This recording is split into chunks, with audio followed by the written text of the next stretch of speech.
Desde este momento comienza Hablando de Seguridad, creado y conducido por Hermes Acuña, postítulo universitario en Seguridad y Resolución de Conflictos. Primer programa radial dedicado exclusivamente a la problemática de la seguridad.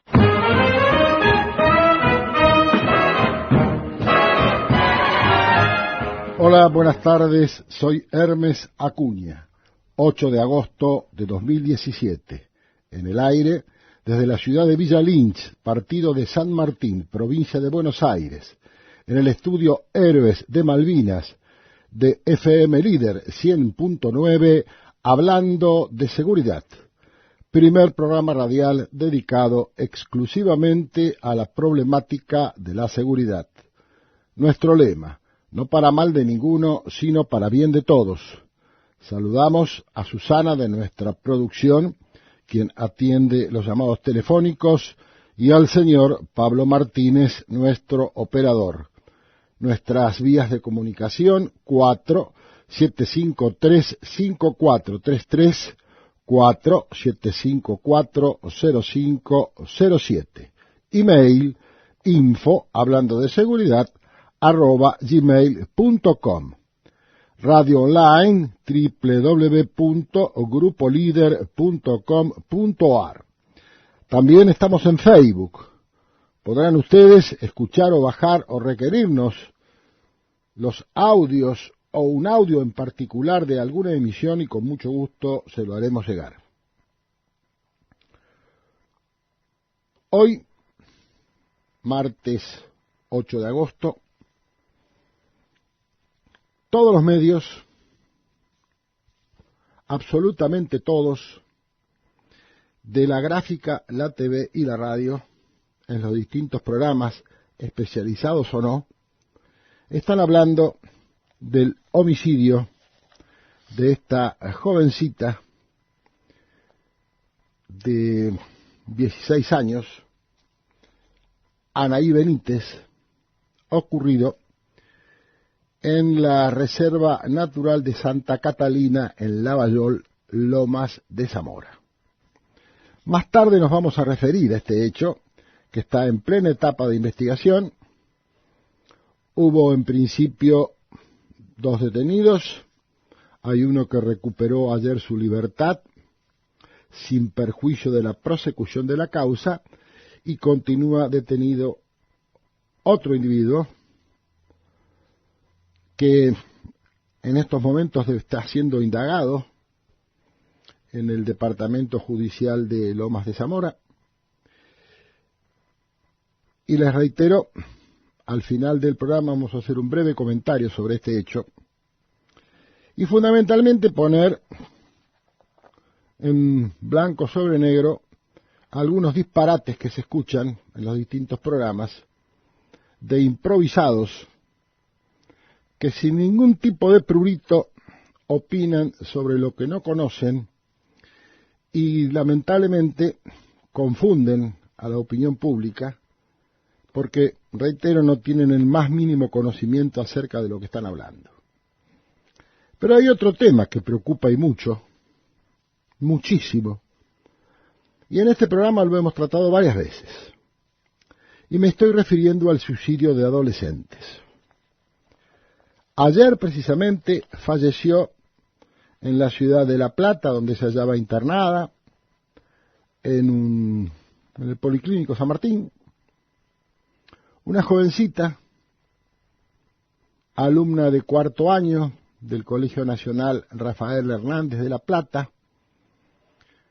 Esta chiquita estaba cursando el 4º año del secundario, su nombre Lara, por razones obvias y también por un imperativo legal, no se puede mencionar nombre y apellido de menores, en vida, por supuesto, en vida, porque acabo de mencionar el de Anaí. Esta jovencita, en plena clase de geografía, utilizando un revólver 38, se disparó a la cabeza, estuvo internada, 4 o 5 días. Falleció como consecuencia de las gravísimas heridas recibidas, de la gravísima herida recibida y todas sus consecuencias. 4 días de agonía. Se produjo el disparo delante de sus compañeros en plena clase, 15 añitos, tercer año, 15 años. Permaneció internada, como les decía, efectivamente en el Policlínico San Martín de la Plata, en un coma profundo, con asistencia respiratoria mecánica. Dejó un mensaje y había publicado en su muro de Facebook la decisión que iba a tomar. Y en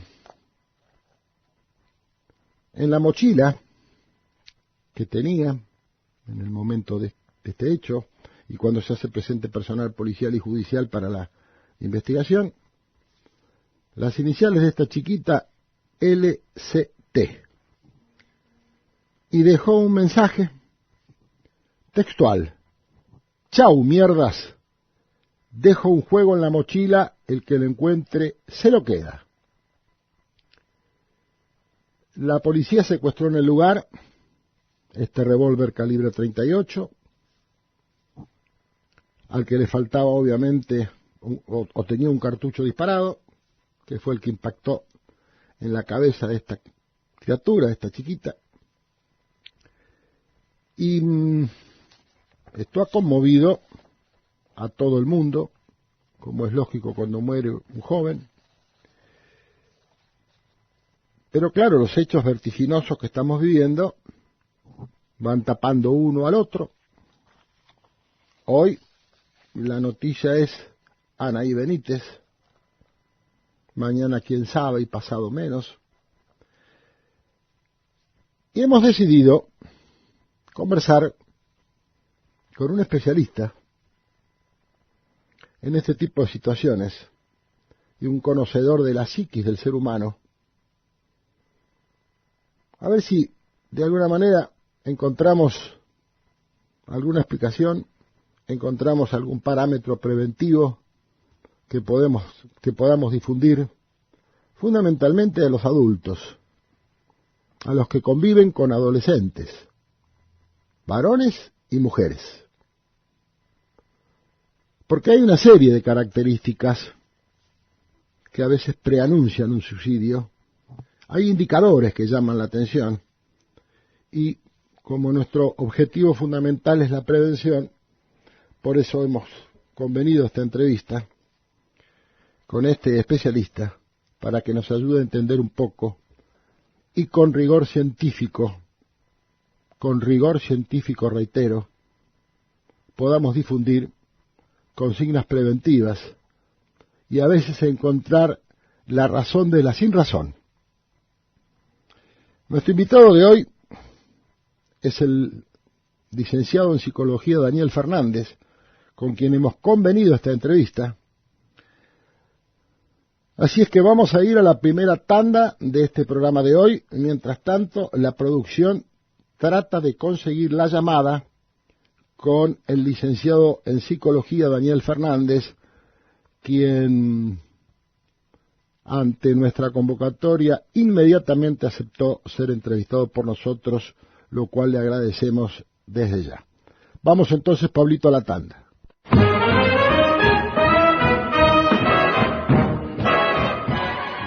Según cifras oficiales y de ONG, en nuestro país, en la República Argentina, 900 adolescentes mueren a causa de suicidio y son miles los que lo intentan. Y estamos hablando nada más que de adolescentes, porque hoy nos vamos a centrar en el caso de esta criaturita Lara de 15 años, pero también están los adultos. Les decía que nuestro invitado del día de hoy era el licenciado en psicología Daniel Fernández, a quien ya tenemos en el aire. Daniel, buenas tardes. Hermes Acuña lo saluda.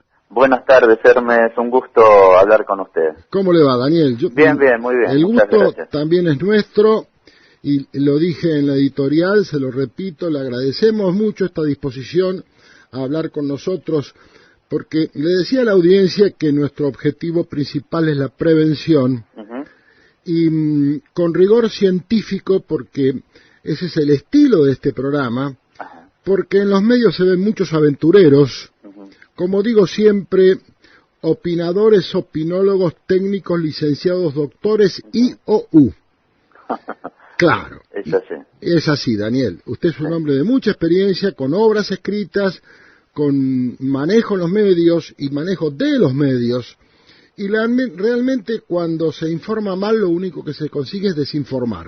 Sí, y sobre todo bueno, primero que nada, gracias por sus palabras. Al contrario. Pero fundamentalmente es un tema muy grave, muy importante, y siempre hay que tratarlo con precaución cuando se habla de suicidio, ¿no? Porque a veces ocurre lo que se denomina en psicología el efecto contagio, ¿no? Tal cual. Entonces sí, a veces hay que ser muy prudentes con lo que uno dice, y sí, estas cifras que usted decía son alarmantes, sobre todo en adolescentes, y en realidad en el mundo en general. Mundo, claro.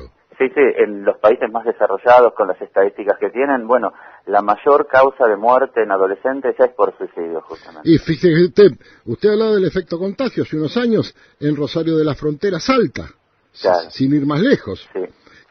Y lo que usted dice en países del primer mundo, especialmente en los países nórdicos, hay una alta tasa de suicidios. Absolutamente. Y en los últimos años se ha dado en la República Argentina suicidios de policías. En toda la geografía argentina, cosa que no pasaba esto, es un fenómeno relativamente nuevo en Argentina. Sí. Bueno, en relación al suicidio de policías, yo creo que también tiene que ver con una cuestión generacional, ¿no? En general yo tengo y tuve muchos pacientes de las fuerzas. Sí. Y lo que observo es que, por ejemplo, gente de otras generaciones por ahí entraba en la policía por una cuestión vocacional. Absolutamente. Y lo que noto hoy es que mucha gente entra en la policía sin vocación, solo como si fuera una fuente más de trabajo. Claro, porque es una alternativa laboral. Claro, y no cualquiera puede ser policía, hay que tener con qué poder serlo, claro, ¿no? Psicológicamente. Esto es lo que se aplica al usuario indebido de drogas. Claro. Que no es usuario indebido, yo no hablo de adicto porque es una categoría, yo hablo en general de usuarios indebidos. No es el que quiere, sino el que puede. Claro, totalmente. Pero esto que yo hablaba del personal policial, Daniel, yo lo vi hace muchos años, en ocasión de trabajar para Naciones Unidas durante mucho tiempo. Nosotros capacitábamos policías de otros países, digo nosotros porque éramos un grupo de instructores, y algunas policías de países que lo eran y lo siguen siendo del primer mundo, nos preguntaban acerca de la tasa de suicidios de policías, y a nosotros nos llamaba la atención, porque no teníamos ese epifenómeno como hoy se está dando, y reitero, de norte a sur y de este a oeste. Sí, es cierto. Hoy nos ocupa el tema del suicidio adolescente, esta criaturita Lara de 15 años, después de 4 días de agonía, haberse disparado con un revólver. Finalmente. Claro, pero por supuesto, pobrecita. Y que descanse en paz, que es lo que deseamos. Y realmente, yo decía en la editorial, ayudarnos y con rigor científico para tener ese cuidado que usted menciona, que lo conoce el profesional y no hablar por hablar o robar un minuto de aire. Sí, mire, yo creo que siempre es importante y a veces se minimiza. Los adultos en general minimizamos, ¿no?, los problemas que pueden tener los adolescentes porque desde una perspectiva adulta creemos, bueno, ellos lo único que tienen que hacer es ir al colegio, hacer sus tareas. Pero la verdad es que la adolescencia es una etapa muy, muy complicada. El adolescente está en este tránsito entre la infancia y la adultez, en donde tiene que atravesar una serie de duelos.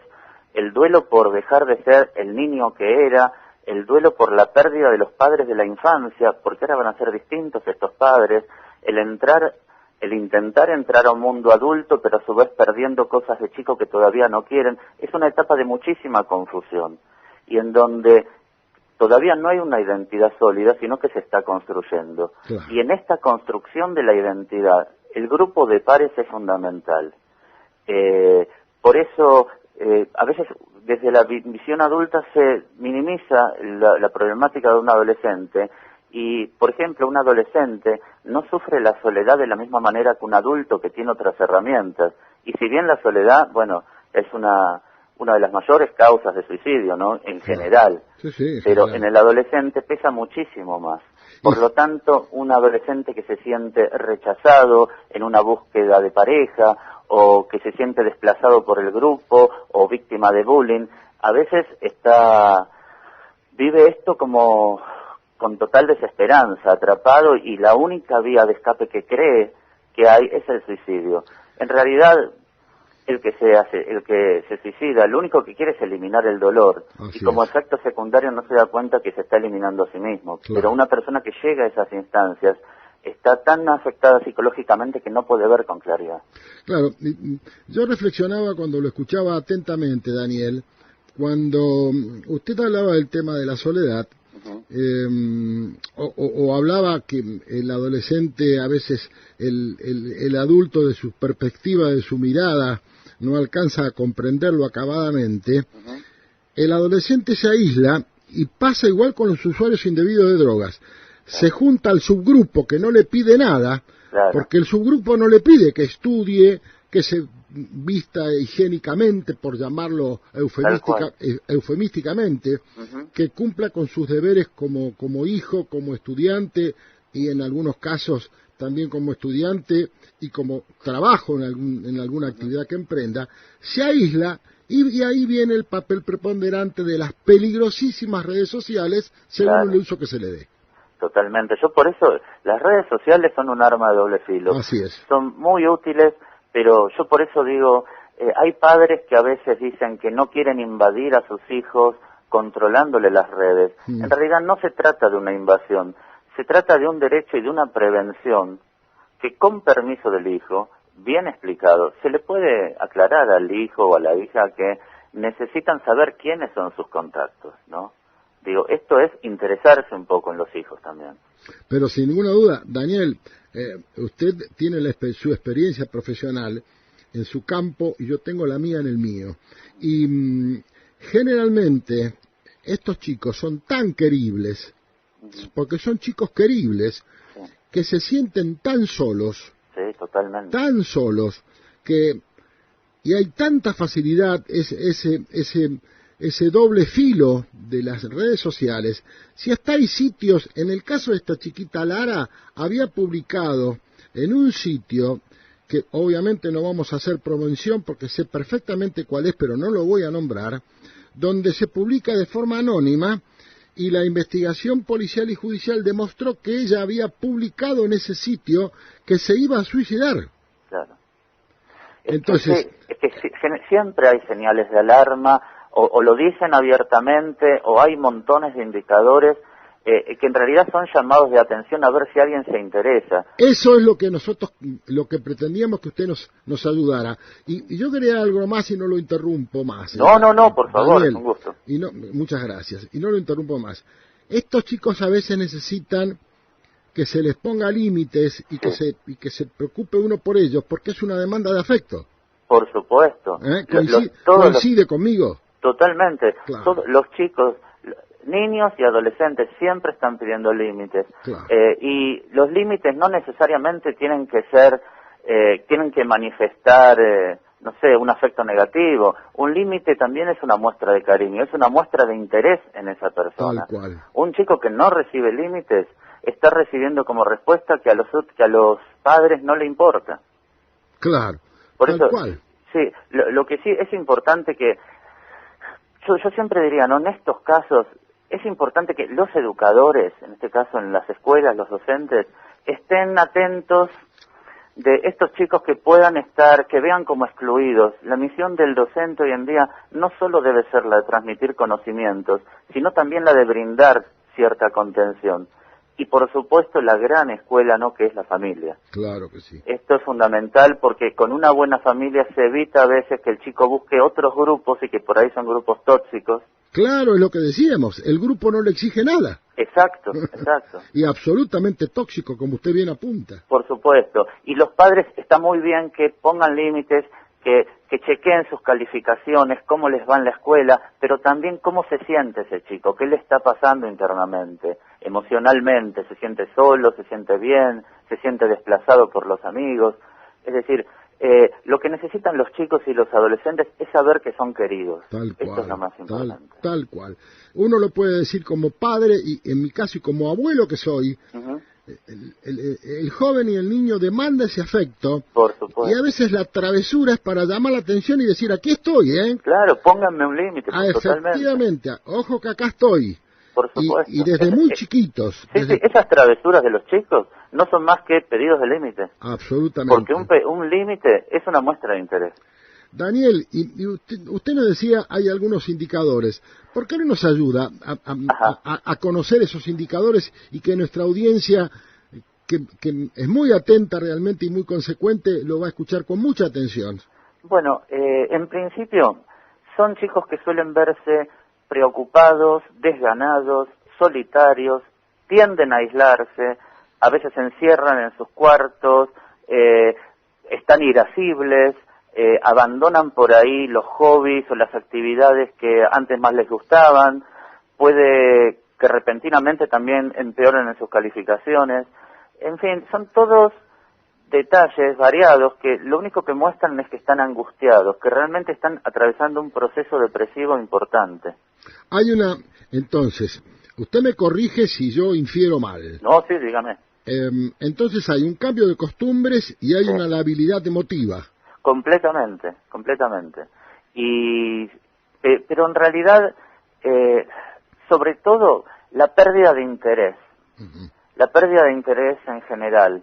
Es un chico al que... Abúlico. Sí, y esto de que una vez que llegan, antes de llegar a la fase del suicidio, hay una fase anterior, igual de preocupante, que es en donde no piensan por ir en suicidarse, pero les da lo mismo vivir o estar muertos. Es decir, perdieron el interés absolutamente por todo. Y por eso es tan importante que el adolescente, mantener al adolescente, a los hijos, interesados en qué cosas les gusta hacer. Siempre el deseo es un motor importante en la vida, porque justamente es lo opuesto de la depresión. Cuando una persona está deprimida, pierde el deseo por todo. Entonces hay que tratar de rescatar el deseo de esa persona, ver qué le interesa hacer. ¿Le interesa ir a jugar al fútbol? ¿Le interesa ver una película? ¿Le interesa, no sé, practicar determinado deporte, etcétera, etcétera? El riesgo que se corre a veces, Daniel, es que el joven se pueda sentir invadido. ¿Cuál sería el camino correcto para hacer el abordaje sin que el chico se sienta invadido? Bueno, sí, yo sé que no hay estándares. Todos los casos... No, por supuesto, pero es una buena pregunta, porque la reacción inmediata del adolescente va a ser sentirse invadido, sobre todo porque la adolescencia es una etapa por definición de mucha rebeldía. Claro. Pero más allá de esta sensación de invasión, los padres le tienen que explicar de modo amable que es su obligación revisar quiénes son sus contactos, por ejemplo, en las redes, así como en la vida real, quiénes son los amigos con los que se junta, los tiene que conocer. Claro. Digo, para una cuestión de seguridad y porque son los padres. Y esto es una manera de poner un límite también. Y hay trampas, y cuando digo trampas, lo digo encomillado, por ejemplo, porque uno lo ha hecho cuando los hijos eran jóvenes y hoy son hombres y mujeres casados que nos han dado nietos, repito. Che, ¿por qué no se reúnen acá, se reúnen en el quincho, se hacen un pijama party y se quedan a jugar o a pasar la noche? Y de paso uno conoce quiénes son. Claro. O cuando se los va a buscar a la escuela, tomar relaciones con los padres de los otros compañeros, esas son formas de abordaje. Sí, es involucrarse en quiénes son los vínculos de sus hijos. Exactamente. ¿A usted le parece bien ese tipo de maniobra? A mí me parece perfecto, creo que es necesario, y creo que lamentablemente a veces, tal vez quede de mal gusto que lo diga, pero la verdad es que yo lo noto a veces en los padres, que parece que se muestran desinteresados, con la excusa de, no, lo que pasa es que no los quiero invadir, en realidad los terminan perjudicando. Claro, sí. No se trata de invadirlos, se trata de saber qué es lo que pasa con sus hijos. Y esto implica, bueno, que vengan tus hijos a visitarte a tu casa, quiénes son sus padres, saberlo, interesarse como pasaba antes. A eso es lo que yo llamo trampas. Claro. para no ir de frente y que el chico pueda sentirse molesto e invadido, buscarlo indirectamente, porque obviamente que si somos los padres, cronológicamente tenemos mayor expertise en las relaciones humanas. Claro, claro. Entonces nosotros tenemos que ser los responsables y tenemos que saber buscar la vuelta. Y si no, seguro. Y si no, si somos incapaces, buscar ayuda profesional. Seguro, pero sea de manera directa o de manera indirecta, como decía, uno, si quiere, se las puede ingeniar como para saber quiénes son esos vínculos que tienen los hijos. A eso me refería con las trampas. Exacto, y son trampas, pero en el buen sentido, porque lo que buscan, obviamente, es el bienestar, ¿no? Seguro, el objetivo es noble, sin duda. Es cuidar. Seguramente, cuidar es proteger. ¿Y qué me dice de esos padres inmaduros, padres y madres que compiten con los hijos? Que compiten en la vestimenta, que compiten en los gustos. Bueno, este es un problema grave, ¿no? Porque un padre que llega a nivel de competencia, llega a lo que, bueno, los psicoanalistas le llamamos la rivalidad fraterna, se está poniendo de igual a igual con ese hijo, se está poniendo como si fuera un hermano, por lo tanto ese hijo se queda sin padre. Qué bueno. Hay funciones que no se están cumpliendo. Qué bueno eso, ¿eh? Qué bueno, se queda así. Mire, yo tengo 2 hijos varones. Ajá. Es decir, no voy a ser autorreferencial, pero sí voy a hablar de mi experiencia como padre. A mis hijos, adultos ya, por supuesto, en su momento les dije, no confundirse mi amigo, porque yo no soy su amigo, ¿eh? Muy bien dicho. Yo soy tu padre primero. Después seré todo lo que vos quieras. Y ahora voy a hablar como docente, Daniel. Esto fue desde siempre, la relación entre el docente y el alumno es asimétrica. La habilidad del docente, la técnica del docente, debe hacer que el alumno no perciba esa asimetría, pero que entonces el docente logre encontrarse con él, y cuando se produce el intercambio de información, ese es el concepto de acto educativo. Claro, estoy totalmente de acuerdo. Y acá con nosotros como padres pasa exactamente lo mismo. Totalmente. Es más, en efecto, un padre que se convierte en amigo de sus hijos, a mí cuando me lo dicen los padres... ¿Usted tiene esos casos en su consultorio? Sí, pero es algo que se repite mucho en padres y madres. Yo soy amigo, soy amiga de mi hijo, de mi hija. Y yo les digo, entonces su hija está huérfano. Porque no puede ser amigo del hijo. Cuando el hijo sea más grande y adulto, sí se puede tener una amistad. Claro. Pero cuando el hijo es un niño o un adolescente, el padre no puede ser su amigo, tiene que ser su padre.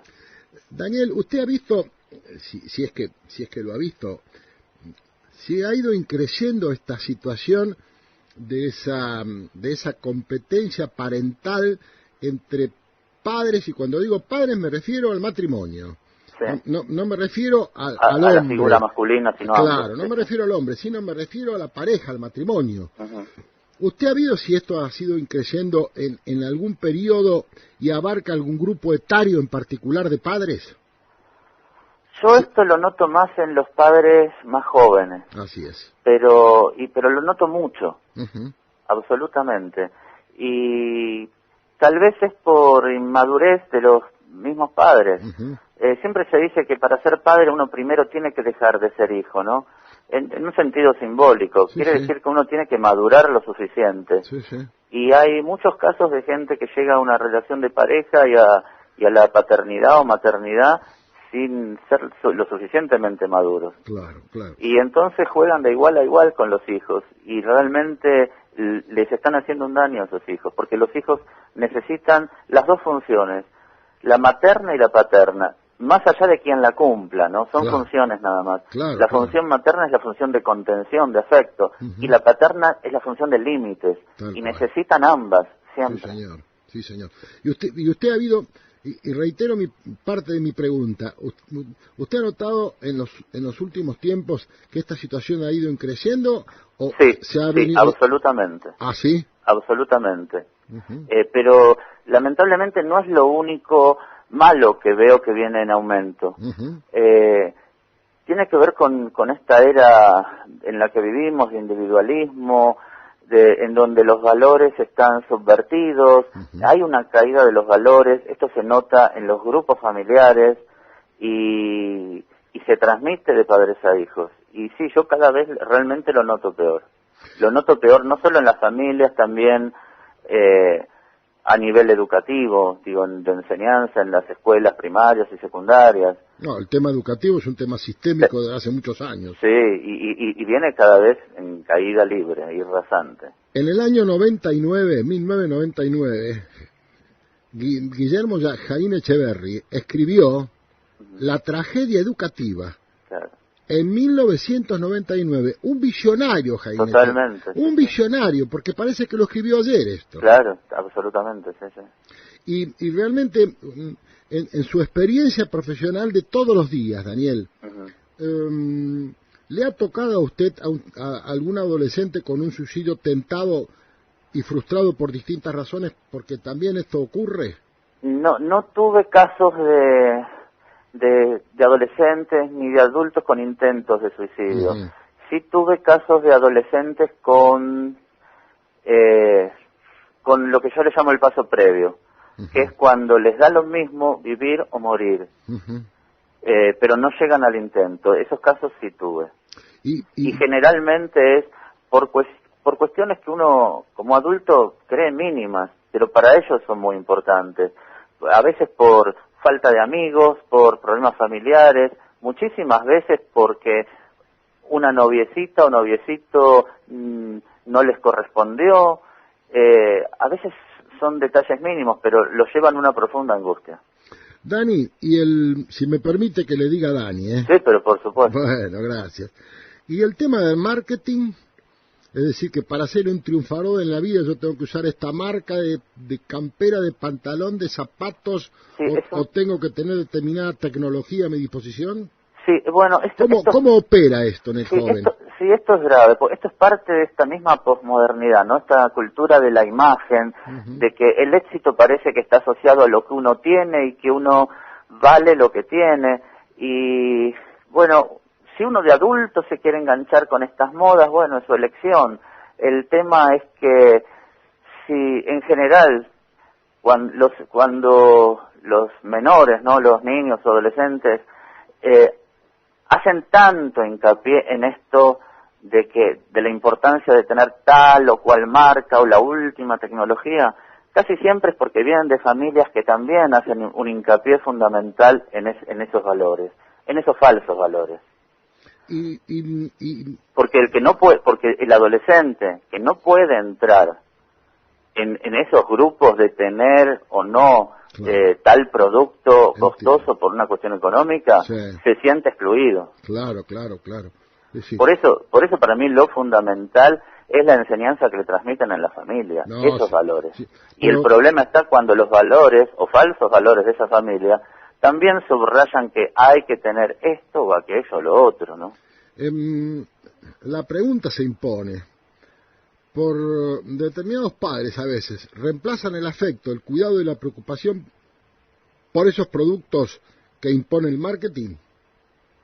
Es que, por supuesto,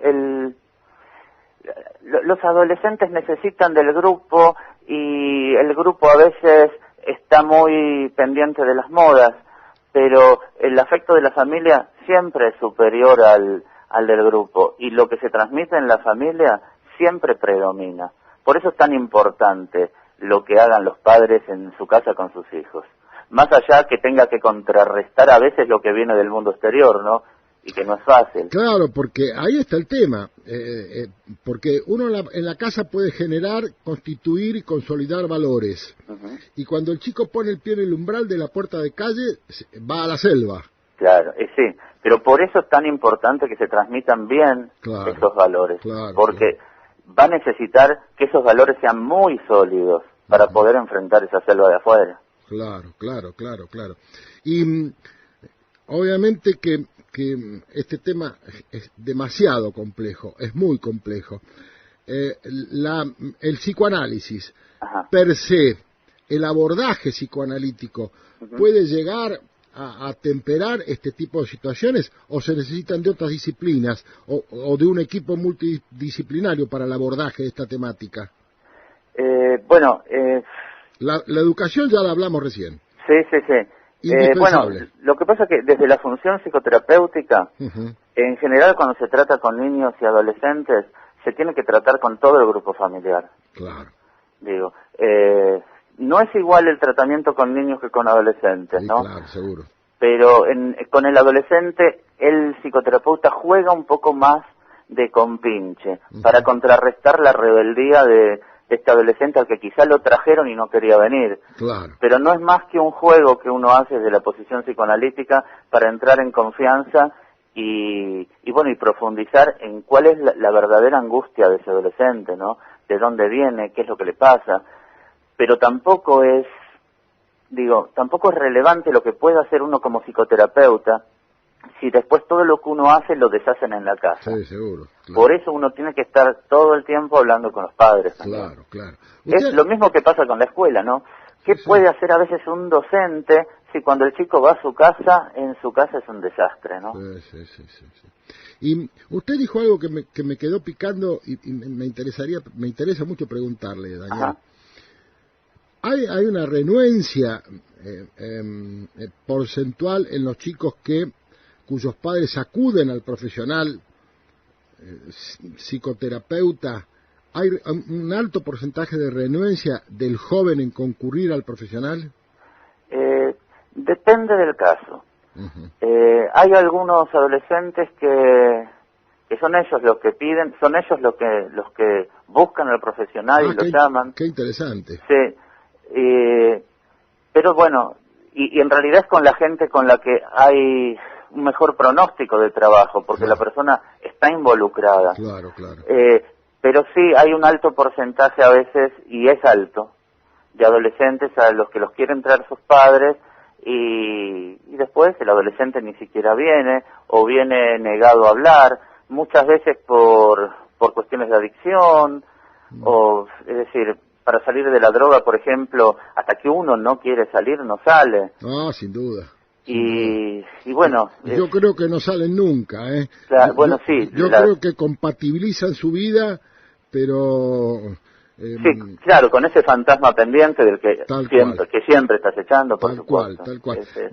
Dani, ¿y qué hace el psicoterapeuta en cuanto al reclamo de los padres que el chico no quiere acercarse al profesional? ¿El psicoterapeuta lo va a buscar a la casa al joven? No, eso no, ya sería imposible. Y técnicamente...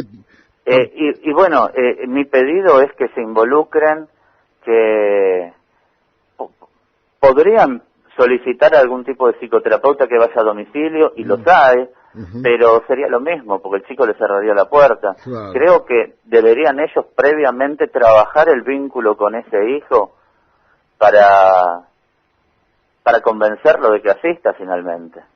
Claro, porque se pueden encontrar con la cerrada negativa del joven y que los padres carezcan de las herramientas suficientes para la persuasión de que ese chico vaya al profesional. ¿Qué hacer en esos casos?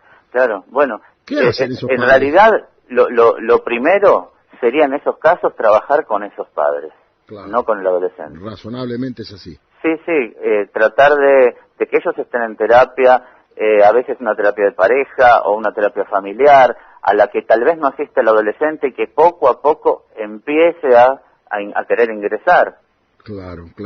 Pero muchas veces ocurre que lo que denuncia el adolescente en análisis es que la problemática no es tanto de él, sino que él es el síntoma de un problema de la pareja. Él es el emergente de un background familiar. Exacto, tal cual, el portavoz, el emergente de una enfermedad que es grupal. Claro, exactamente. Y que muchas veces, yo noté, la misma pareja, el mismo matrimonio, los padres, a veces hasta prefieren que el síntoma sea ese hijo para no hacerse cargo de otro problema mayor.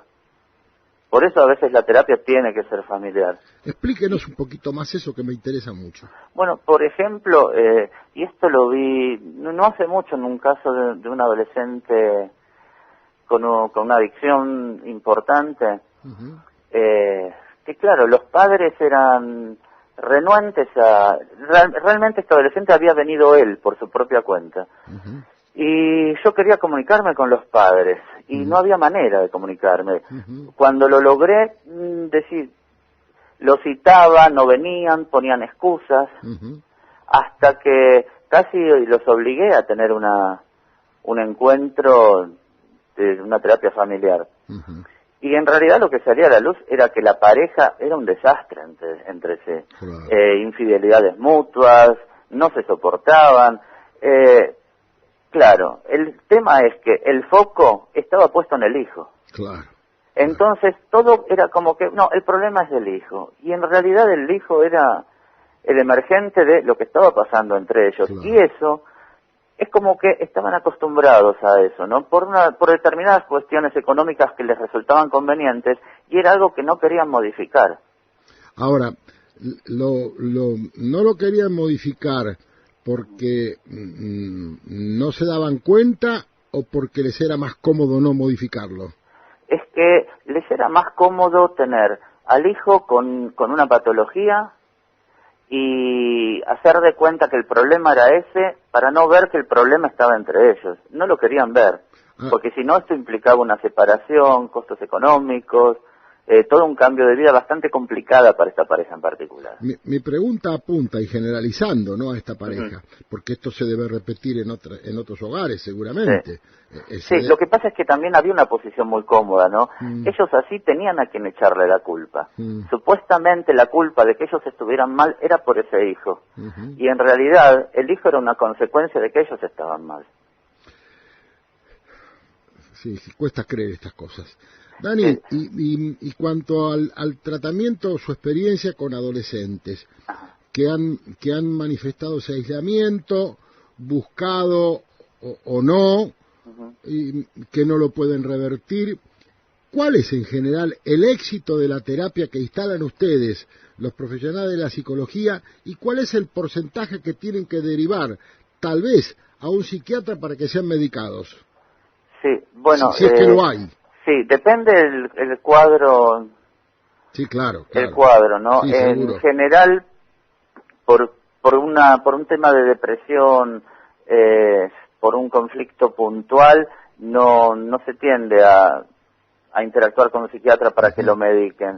La función del psicoanalista o el psicoterapeuta, más allá de la rama, la que había en psicología, va a ser básicamente de contención en este caso. Uno va a cumplir como psicólogo la función que por ahí no están cumpliendo sus padres. Claro. Por un lado, va a ser por momentos de amigo, por momentos va a ser de padre, poniendo límites. Es decir, el chico tiene que saber que no está solo y que puede contar con uno. Claro. Y de hecho, a veces a uno lo ponen a prueba llamándolo por teléfono, fuera de su horario, y uno tiene que estar disponible a atenderlos, en cualquier horario. Estas pequeñas pruebas le demuestran que uno está, que pueden contar con uno. Y esto genera un alivio casi automático. ¿Esto significa que lo pueden llamar a cualquier hora del día o de la noche? Sí. Ah, caramba. Sí, me ha pasado. No, por eso se lo pregunto, porque usted es un hombre de una gran experiencia. Por eso se lo pregunto. Sí, yo en estos casos sostengo el celular en la mesita de luz, siempre. Ajá. Sí. ¿Y usted lo maneja telefónicamente o hay una entrevista personal? No, yo hablo ya con los pacientes que ya tengo, ¿no? Ah, claro. Claro, sí, y que obviamente, claro. Y que ya me pueden llamar y bueno, y sí, nos quedamos hablando por teléfono, o me ha pasado por ahí un fin de semana de un adolescente con una crisis y, bueno, tener el consultorio cerrado y ir a encontrarme en un bar, cruzarme a mitad de camino con él y conversar una hora, hasta que la persona se alivia, porque estamos hablando de gente que por ahí no puede esperar hasta la próxima sesión, porque puede pasar cualquier cosa en el medio. Seguramente, claro, porque esa puede ser la situación gatillo para que se llegue... Sí, a veces un llamado de teléfono, en esos casos que uno no respondió, o que dijo, no te puedo atender, estoy ocupado, y sí, puede llevar al suicidio esa persona. Claro, seguramente. Con estos tipos de pacientes sí hay que estar disponible, sí, las 24 horas.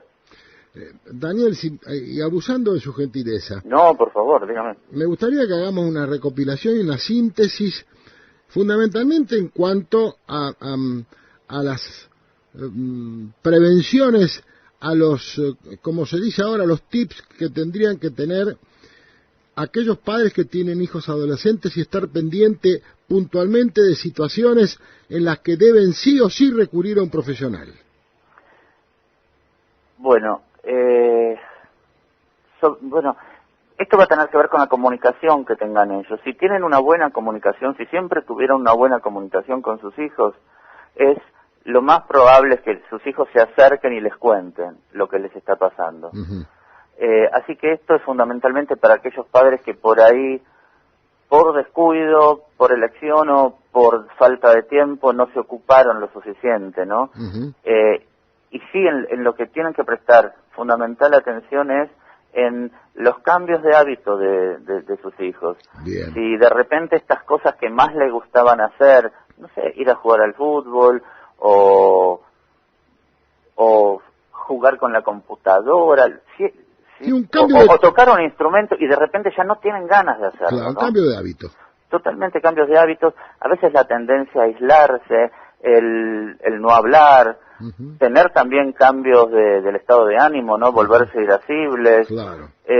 Todas estas cosas que nos hacen pensar que realmente que tiene un problema emocional y que realmente para los padres estos detalles deberían ser evidentes, porque se supone que conocen a sus hijos. Sí, en una palabra, que algo está pasando.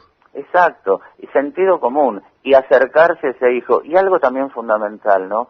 Más allá de que los padres a veces creen, y yo también cuando digo padres hablo de padre y madre, hablo de ambos. Claro, claro, se entiende. Cuando a veces creen que hacen lo suficiente presionando al hijo con respecto a cómo te fue en la escuela, te sacaste buenas notas, estudiaste para el examen, hiciste tu tarea, todas esas cosas está bien que las hagan, pero no son las más importantes, porque al fin de cuentas, si el chico se lleva 2 o 3 materias, es lo de menos. Uh-huh. Hay algo más importante que tienen que hacer los padres, y es esto de contener, es decir, ¿estás bien? ¿Cómo te sentís? ¿Cómo te está yendo? ¿Tenés amigos? ¿Te llevas bien con tus amigos? Abrir la puerta para que hablen de cómo se sienten como seres humanos en cuanto a lo emocional, más allá de las obligaciones que tienen que cumplir. Daniel, le agradecemos mucho este tiempo que nos ha dedicado, ha sido de suma utilidad todo lo que hemos conversado. Bueno, esta es la primera, pero no la última. Bueno, me alegro mucho, Hermes. No le va a ser fácil sacarnos de encima, ¿eh? Fue un gusto, Hermes. Le mando un fuerte abrazo. Otro para usted, muchas gracias. A usted, Daniel. Hasta siempre. Hasta cualquier momento. Ha sido el licenciado en Psicología Daniel Fernández. Realmente interesante lo que hemos conversado. Y con un lenguaje cotidiano que todo el mundo entiende. Vamos a ir a la última pausa de este programa de hoy.